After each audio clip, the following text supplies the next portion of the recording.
Pour rebâtir sur d'anciennes ruines, restaurer, réparer les brèches, telle est la vision du centre chrétien, grâce Académie. Rebâtir, restaurer, réparer, relever, rendre le pays habitable. Grâce Académie. Je vois que là où vous avez déposé votre offrande, il y a un ange qui s'y tient.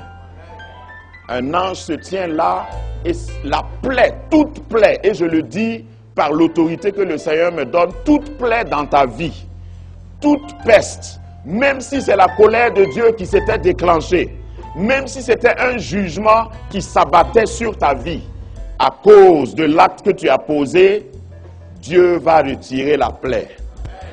Dieu va ordonner à l'ange d'arrêter. Tu ne perdras plus ce que tu perdais.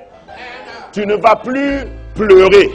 Tu ne vas plus souffrir à cause de ce que tu as fait. Un autre monsieur qui a offert quelque chose à Dieu, et souvent Dieu, pour juger notre amour pour lui, il nous demande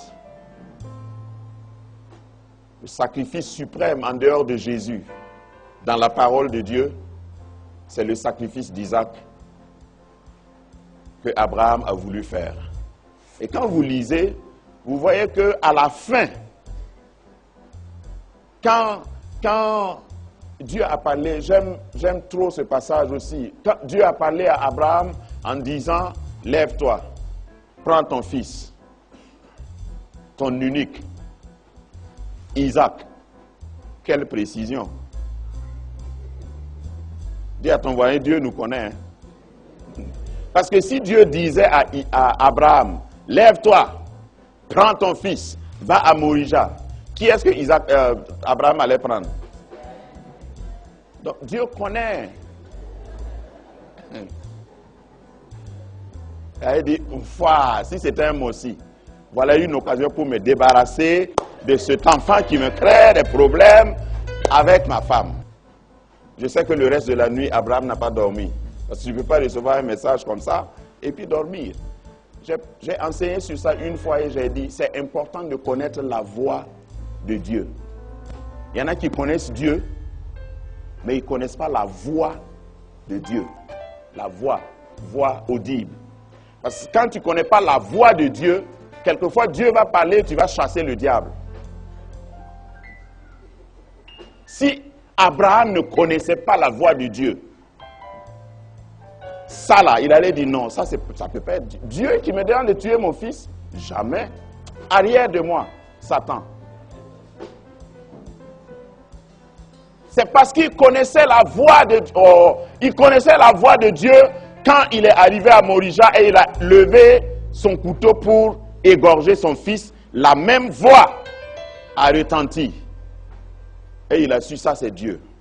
Abraham, ne touche pas ton fils. Donc, cherchez à connaître la voix de Dieu. Est-ce que tu connais la voix de Dieu? Ou bien tu connais Dieu dans les renseignements généraux? Viens à l'église, il est merveilleux, il est merveilleux. Tout le monde le loue. Il y en a qui connaissent Dieu à ce niveau seulement. Mais est-ce que tu parles, tu écoutes Dieu et tu parles avec Dieu et il te parle? Quand tu connais la voix de Dieu, il y a des choses que tu vas faire et d'autres personnes vont croire que tu es fou. Et à la fin, les mêmes personnes vont commencer à applaudir, à t'acclamer. Je referme cette parenthèse. Mais Abraham arrive là et il était sérieux. Les étudiants de la Bible estiment qu'il fallait au moins 6 heures de marche de sa maison jusqu'à Morija. Imaginez quelle est la conversation qu'ils avaient entre eux. Il est sorti avec un âne, avec du bois et avec des serviteurs. L'autre application de ce passage, puisque ça me vient comme ça, c'est que les serviteurs, quand ils sont arrivés à Morija, Abraham a dit à ses serviteurs, restez ici. Et moi et l'enfant, nous allons aller adorer et nous reviendrons. Une fois je lisais ça et Dieu m'a dit, ce n'est pas tous ceux qui te suivent qui peuvent monter à Morija avec toi, mon fils. Rappelle-toi que c'est seulement les fils qui montent avec le Père au lieu du sacrifice. C'était trop profond pour moi. Beaucoup de gens vont te suivre, toi-même dans ta vie. Ça, ce n'est pas seulement pour les pasteurs. Il y a des gens qui te suivent, mais ce sont des serviteurs. Arrivés au lieu de sacrifice, ils restent en bas de la montagne. Il dit, ah, ça là, nous, on ne peut pas. Hein.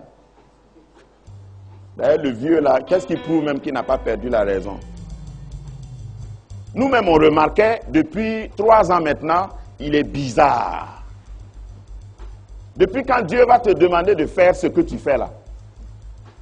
Donc, eux, ils restent au pied de la montagne, mais les vrais fils montent.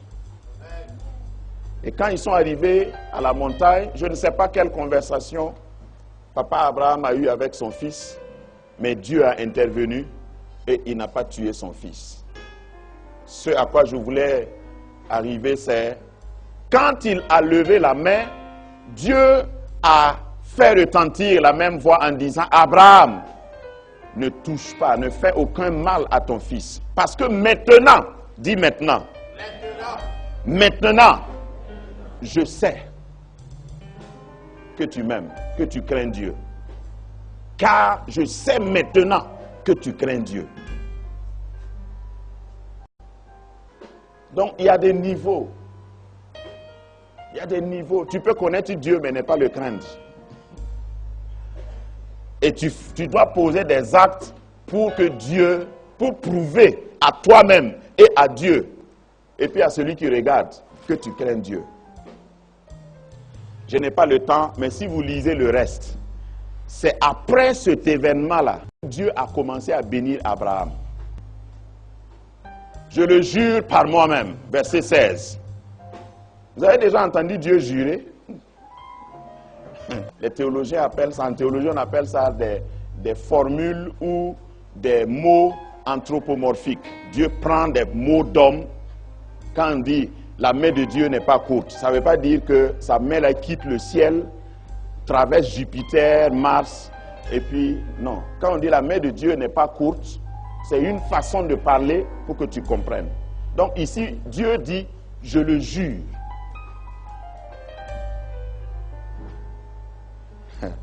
Mon imagination, Dieu a dit je le jure, parce que quand nous on veut jurer, on jure par la tombe de notre maman, on jure par la montagne du village, ou par la rivière, ou... C'est tellement que Dieu a dit je le jure, et il a regardé, je vais jurer par quoi même?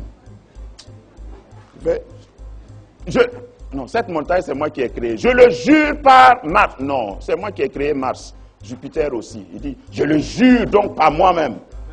Il n'y a rien de plus grand que moi. Je le jure par moi. Regardez ce que Dieu dit. Parole de l'Éternel. Parce que tu as fait cela, et que tu n'as point refusé ton fils, ton unique, je te bénirai. Et je multiplierai ta postérité, comme les étoiles du ciel, et comme le sable qui est sur le bord de la mer. Et ta postérité possédera les portes de ses ennemis. Ça, c'est une bénédiction interplanétaire, une bénédiction générationnelle, multigénérationnelle. Parce que si Dieu va te bénir réellement, il faut que tes arrière-petits-enfants bénéficient de ça. Sinon, ce n'est pas une bénédiction. Une bénédiction, poulet rôti, tu as mangé même les os, et puis tu te lèves, tu dis Dieu m'a béni. Ça, c'est pas bénédiction. Il faut qu'il y ait un reste. Lorsque Dieu te bénit, il faut que les enfants se rappellent de ça. Il dit, je vais permettre, tu auras des ennemis, hein, mais ta postérité va posséder leurs portes.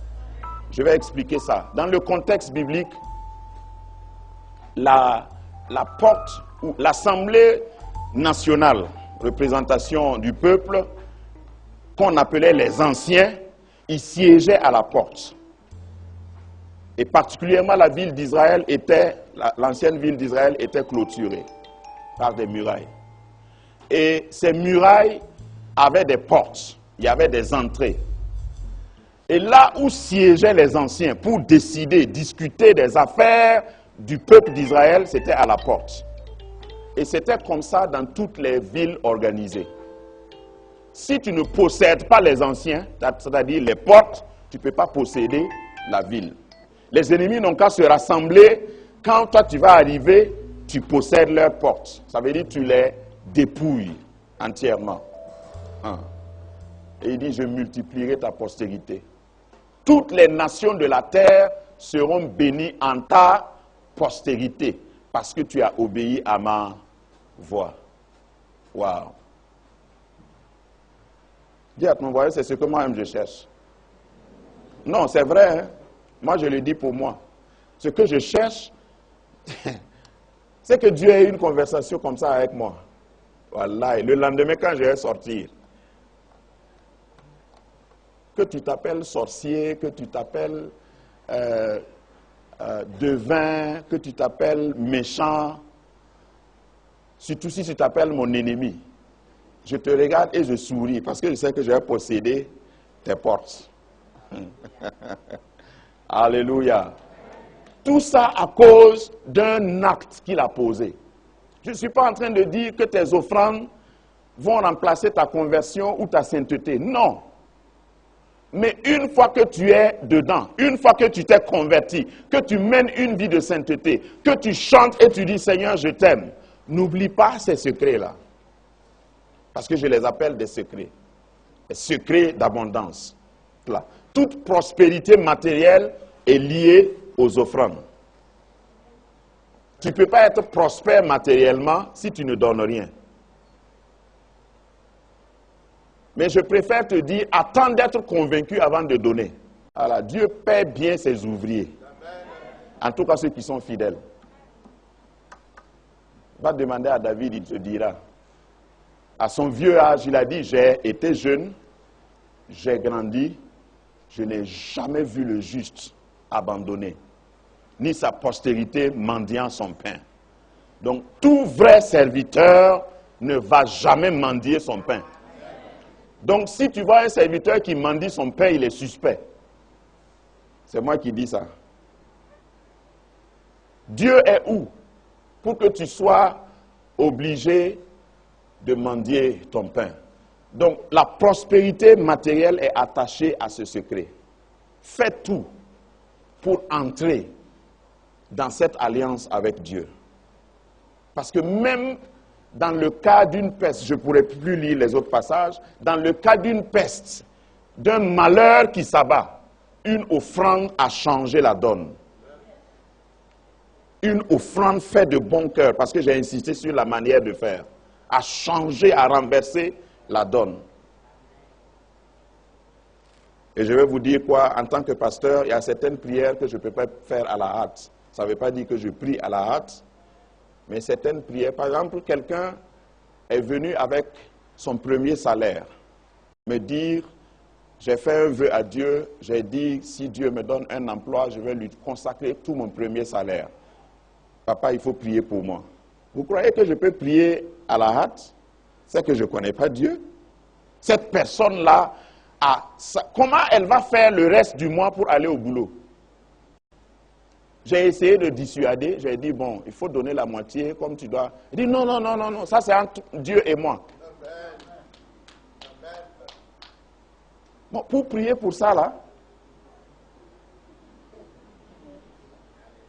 si c'est toi, tu vas prier comme un Seigneur, bénis la sœur, au nom de Jésus. J'étais assis, je me suis mis debout. Ah! Et il dit, Seigneur, toi-même tu as vu.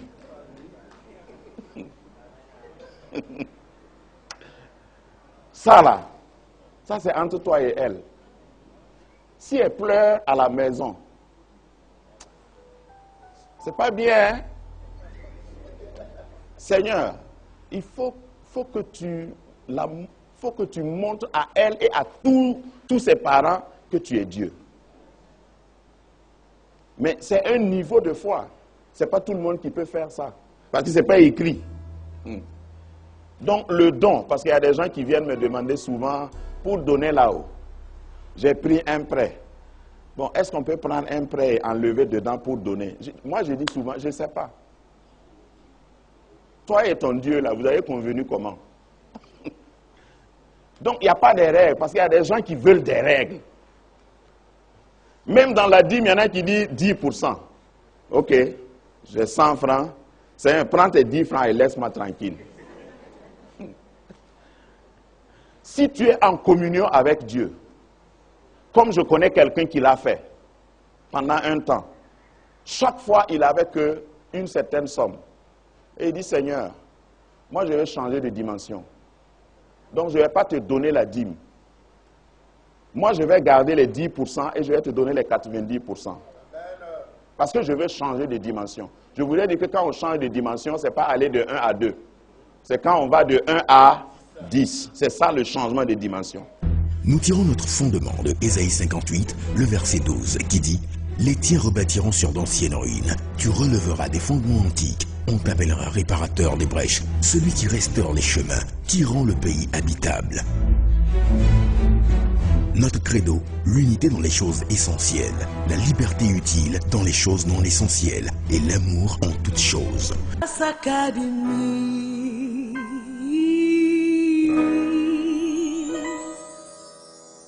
Et quand il l'a fait, pendant un an, parce qu'il ne faut pas faire ça, il y en a aussi qui calculent avec Dieu. Offrande SMS, Seigneur, je te donne 10 francs et j'attends. Toi-même, tu sais que je veux 100 francs. Seigneur, j'attends. Non, ce n'est pas comme ça. Il faut entrer dans une alliance d'amour avec Dieu. Je ne donnerai pas à l'Éternel quelque chose qui ne me coûte rien. Je ne donnerai pas au Seigneur une offrande qui ne me coûte rien. Ici ce n'est pas la quantité. Mais peut-être que 100 francs, là où tu es aujourd'hui, là, 100 francs, c'est tout ce que tu as. Dieu voit ça. Il voit dans ton cœur ce que tu vas donner. Peut-être que 1 million, ce n'est rien pour toi. C'est un superflu. Dieu voit aussi.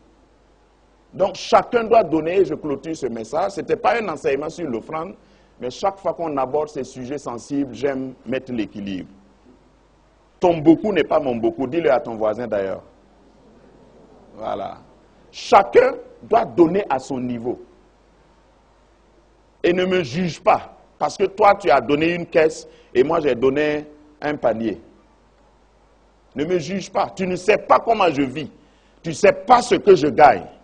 C'est devant le Seigneur que nous rendons compte et nous déposons nos offrandes. Il faut donner à Dieu, pas à un homme. Alléluia.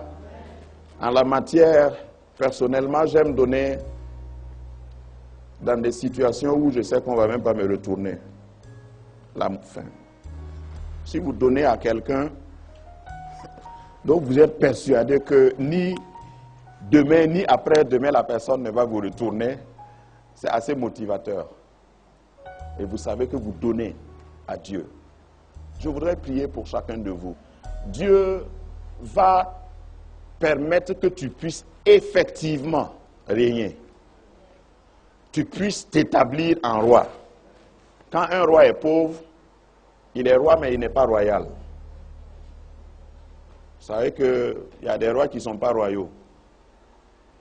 Tu peux être roi, hein, marchant à pied, et puis on t'appelle Naba, mais tu as faim. Il faut que ta royauté soit royale. C'est-à-dire que tous les attributs qui accompagnent la royauté, tu dois les avoir.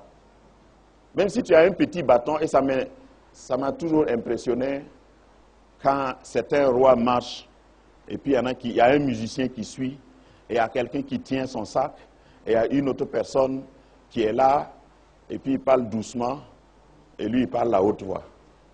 Vous n'avez jamais visité un palais. Le roi parle doucement. Pourtant tu es assis à côté, hein, il veut parler avec toi. mais il parle doucement et puis il y a un autre qui prend. Ça, ce sont des attributs royaux. Les habits sont des attributs royaux, les habits royaux.